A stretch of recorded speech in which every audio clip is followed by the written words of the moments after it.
조갑제TV 시청자 여러분 안녕하십니까. 2024년 6월 21일 오후 6시 발입니다. 오늘 오전에 한국갤럽에서 발표한 주간 여론조사가 재밌는 조사를 했습니다. 6명의 차기 지도자감으로 꼽히는 6명에 대한 호감도 조사를 했어요. 이 호감도는 좋아하느냐 싫으냐를 묻는 것이므로 이거는 지지도하고는 관계가 없습니다. 그러니까 인간적인 어떤 느낌을 측정하는 것이죠. 여기 보니까 6명을 꼽았는데 이 6명은 한국갤럽에서 차기 지도자감으로 이렇게 설문을 했을 때 꼽힌 6명입니다. 6명에 대한 호감도를 조사했더니 오세훈 서울시장이 36%로 호감도 1위입니다. 그런데 사실은 비호감도는 높아요. 호감도 36%인데 비호감도는 그보다 훨씬 높습니다. 일단 호감도로 좁혀서 보겠습니다. 오세훈 시장이 36%로 호감도 1위. 그 다음이 조국 신당 대표 조국 35%. 세 번째가 이재명 대표 33%. 네 번째가 한동훈 전 국힘당 비상대책위원장이 31%. 그 다음이 홍준표 대구시장 30%. 이준석 개혁신당 의원 27%입니다.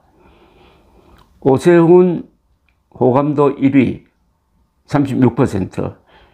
조국 35%, 이재명 33%, 한동훈 31%, 홍준표 30%, 이준석 27% 이렇게 되어 있습니다.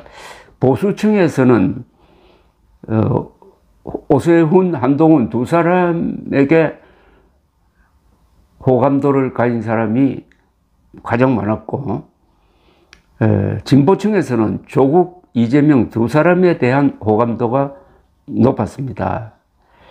그런데 여기서 비호감도는 어떻게 보이느냐 하면은 호감도보다는 비호감도가 다 높습니다. 그걸 감안하시고 비호감도에서도 오세훈 서울시장이 가장 낮았습니다. 비호감도는 가장 높은 사람이 이준석 61%, 홍준표 60%, 이재명, 한동훈 각 58%, 조국 54%, 오세훈 50% 이렇게 되어 있습니다.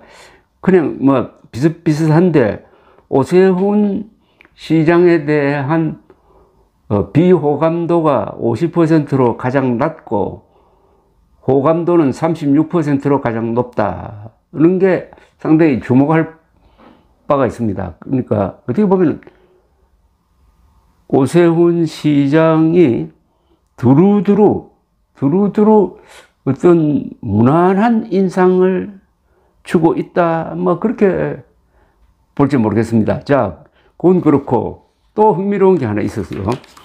2030 세대의 호감도 비호감도입니다. 왜 2030 세대를 꼽느냐 하면 이번 총선도 그랬고 다음 지방선거, 대통령 선거에서도 가장 중요한 키 플레이어 역할을 할 세대가 2030 세대입니다. 그리고 성향별로는 중도층이겠죠. 자, 2030에서 우선 호감도가 가장 낮은 사람, 호감도가 가장 낮은 사람은 누구냐면 한동훈 전 위원장입니다. 20대에서는 17%고 30대에서는 31%입니다.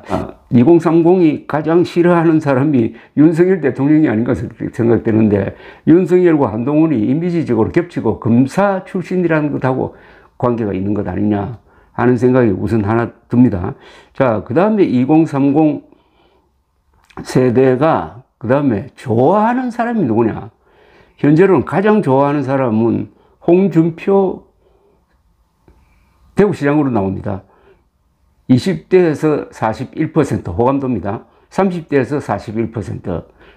홍준표 시장이 가장 높게 나와요. 두 번째가 누구냐 하면은 이준석 의원입니다. 20대에서 34%, 30대에서 36%입니다. 여기서 어떤 한번 이미지를 띄워보시기 바랍니다. 2030 세대가 어떤 세대냐 하는 걸, 이걸 가지고도 이렇게 역산해서 한번 짐작할 수 있을 것이라고 생각합니다. 2030 세대는 왜 홍준표 시장과 이준석 의원을 좋아할까?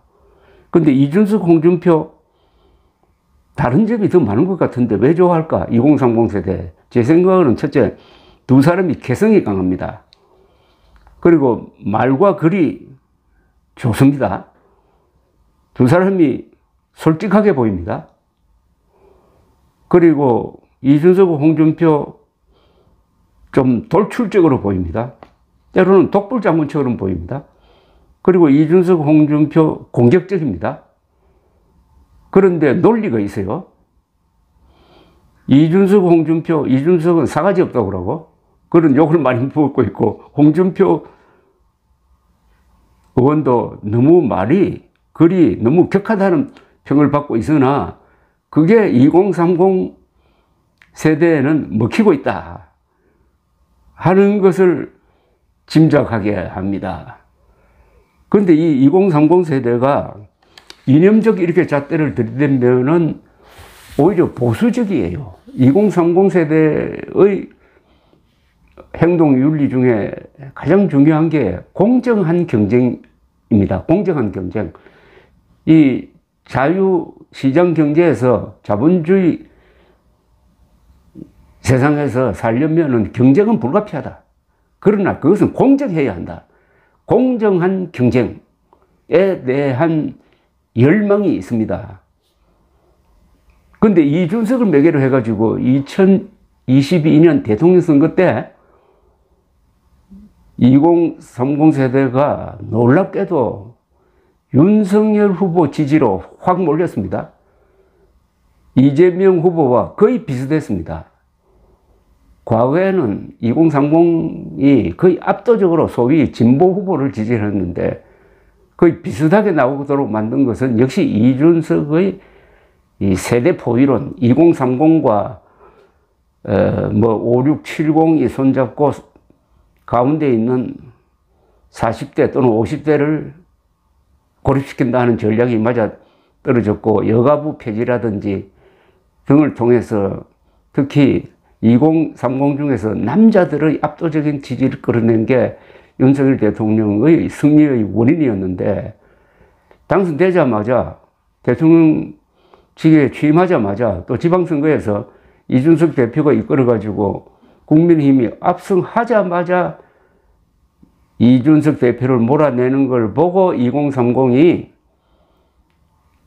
우리는 이용당했다, 저런 식으로 우리 세대를 취급하는구나 하는 어떤 공감대가 형성이 돼가지고 작심을 하고 복수를 벼르다가 지난 총선 때 복수를 한 게 아닌가 하는 게 저의 말씀 해설입니다. 그것과 비교해서 생각한다면은 그런 감정을 가진 2030이 한동훈 위원장을 싫어하고 이준석, 홍준표를 좋아한다. 이게 앞으로 선거에 어떤 영향을 줄 것인가 하는 걸 갖고 지켜볼 만하다 이거죠. 이걸 보면은 한동훈 비상대책위원장이 이번에 국민의힘 당대표로 출마를 했는데 과연 당선될 수 있을 것이냐, 당선된다고 한들 다음 대통령 선거에서 이길 수 있을 것이냐 하는 전망을 놓고 보면은 희망이 별로 없다, 저는 이렇게 보입니다. 2030으로부터 이렇게 부정적인 반응,